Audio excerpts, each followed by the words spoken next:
Welcome to the 10th session on Fundamentals of Computers. I'm Manibhushan D'Souza, and in today's class we are going to look at Venn diagrams. So we will see what is Venn diagram and how they can be used to represent the logical gates. So what is a Venn diagram? A Venn diagram is nothing but a graphical representation of a logical relationship between the sets. So we know that in mathematics, a collection of elements are called as sets, and to represent the relationship between these sets, we can use Venn diagrams. It visually represents the similarity or differences between the elements within the two sets. So suppose if two sets are given to us, we can identify which among them are common between the two sets, or which of the elements are unique among the two sets. The Venn diagrams were popularized by John Venn in 1880s. To represent a Venn diagram, we draw a rectangle that represents the universal set. So universal set is a set consisting of all the sets that we are talking about. It consists of everything. So it is the entire universe of disclosure that we are talking about. Inside this universe, we represent our set, and our set is represented by a circle.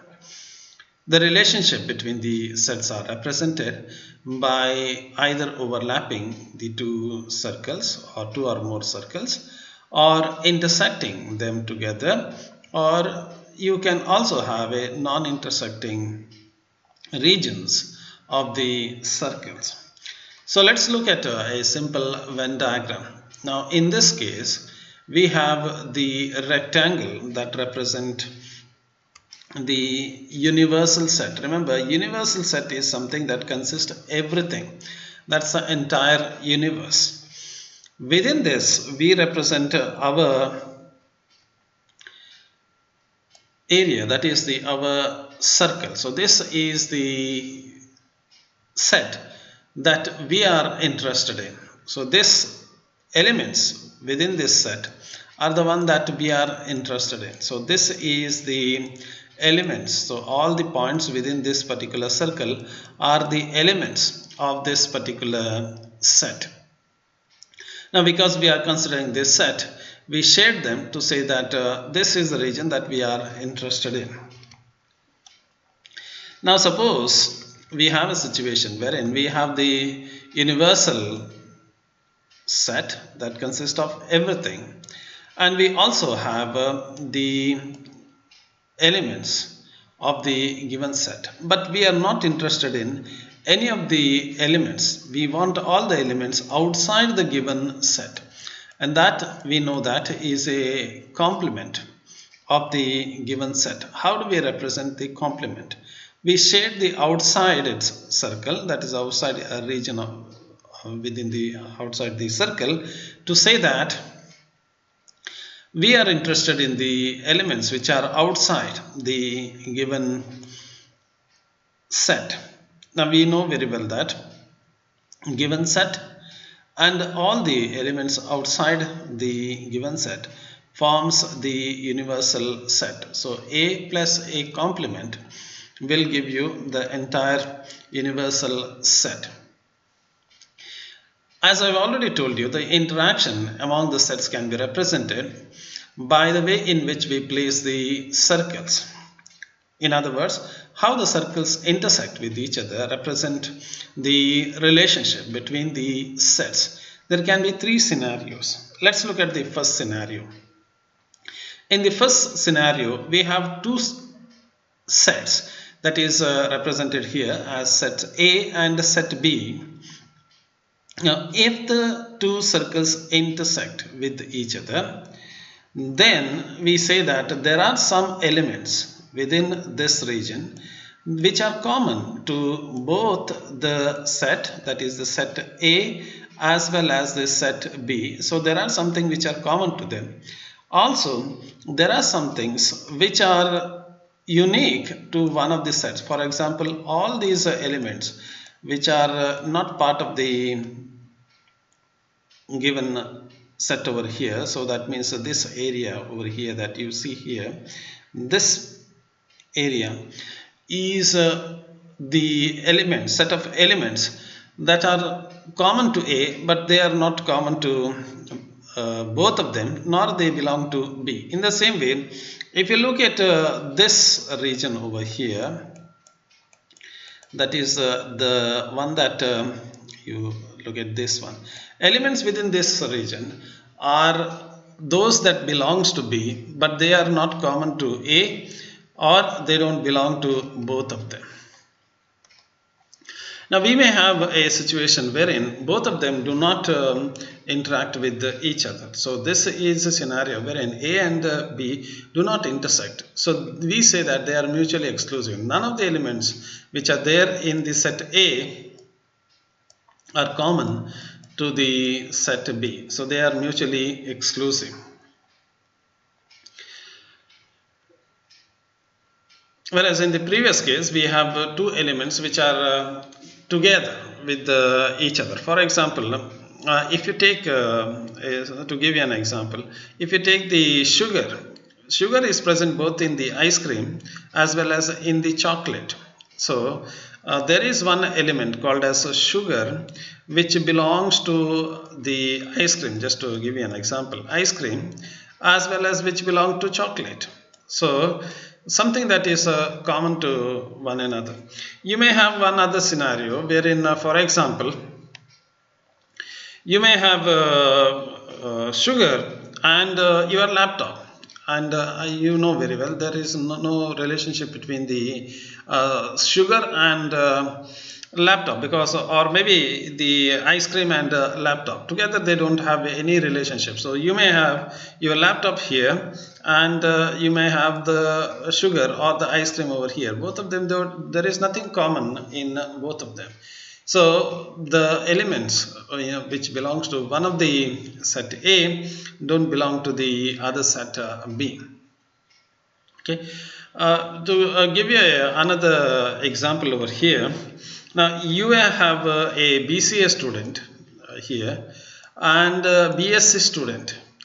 Now generally taking, without taking the language classes, now BCA and a BSc student, they don't sit together. Okay, so they are mutually except for the language. If you don't consider the language, if you just consider the core subject, they don't sit together. But if I take the CBZ student, so chemistry is common to the PCM student, as well as the chemistry is common to CBZ student. So there is one class in which both of them are common. Okay, so one subject which is common to them. So this intersection that you see over here, this region, that is chemistry, is common to both of them. Now let's look at something else, and that is the subset. Subset is nothing but a set that contains something inside it. Okay, so subset contains or it is contained within the superset. So in other words, superset contains everything. So how do I set up the relationship between the superset and the subset? Now the outer circle is the superset, whereas the inner circle is the subset. Okay. Now if you consider all the students who are studying in Karnataka, then A represent all the students who are studying in Karnataka, whereas the set B represent only those students who are studying in our college. So all of them are the student, no doubt. A student who are studying in our college are also the student, but they are the subset of all the graduates or the undergraduates who are studying in Karnataka. Now you can represent more than one circle in depending upon the number of sets. Let's look at this relationship, that is the union of both A, B and C set. Now if you look at here, this is the set A, this full set that is marked here is the set A, this set is the set B, and this set, the last set, is the set C. Now if you combine them together, you get the union. So this is the whole thing, the whole region that you see over here is the union of all of them. But you will notice that in this region, the middle region over here, that this region that you see over here, the elements here are common to A, B and C, whereas the elements within this region, that is this region over here, they are common to both A and B, and the elements which are in this region common to A and C, elements over here common to C and B. Okay, so this is how you can represent them. Now we, as a computer science student, we don't use the Venn diagrams to represent the logical statements or the logical gates. Okay, so one of the use of Venn diagram in computer science is to visualize our Boolean statement. We can visualize the Boolean statement, and you know very well why do we have to visualize something is a picture is worth of 1,000 words. So instead of writing the long equations, we can easily understand the relationship between the various Boolean terms, Boolean algebra terms, using the Venn diagram. Now generally it is restricted to 3 or less than 3 elements, but you can represent the complicated one also. So why do we have to represent it? Remember, as I've already told you, there are alternative way to represent representing the relationship, and the general way that you represent the relationship between the elements in a Boolean expression is by drawing the truth table. We are all familiar. We draw the truth table to understand the relationship between the elements. The other way around is the very simplest way of showing that this is how they are related to each other, is to draw the Venn diagram. Now let's look at how we can represent the AND logic operation in the Venn diagram. Now AND is represented by the intersection part. So AND means something which is common to both of them, and you know very well AND means it must in the AND 1.1 is equal to 1. For all the other, if you just take two elements over here or two elements, then 1.1 is 1, others 0.1 or 1.0 or 0.0, all are 0. So intersection of A and B is nothing but set of all the elements which are common to A and B. So set of all x which are common to both A and B, and you will get them in this region. So this region contains the intersection of element, and that's what represents the logical AND. Now how do we represent logical OR? Logical OR is operation is nothing but the union, that is the set of all the elements which are common to both of them, and that is the logical OR operation. And we have one other logical operation, and that is the NOT operation. NOT, as we know very well, is a complement operation, and the complement, as I've already told you, are a set of all the elements outside the given set. Elements outside the given set are the complement, and that is what is the NOT logic operation. Now if U is the universal set, as I already told you, A plus A complement is the universal set, and A plus here is the OR operation. A or A complement is the universal set. A and A complement is always null set, because there is nothing common between the complement and the original set. Now let's look at let's try to represent the De Morgan's theorem using the Venn diagram. Now we know very well x plus y bar is equal to x bar dot y bar, that is inverse of x or y is nothing but inverse of x and inverse of y. This is what is represented by the De Morgan's theorem.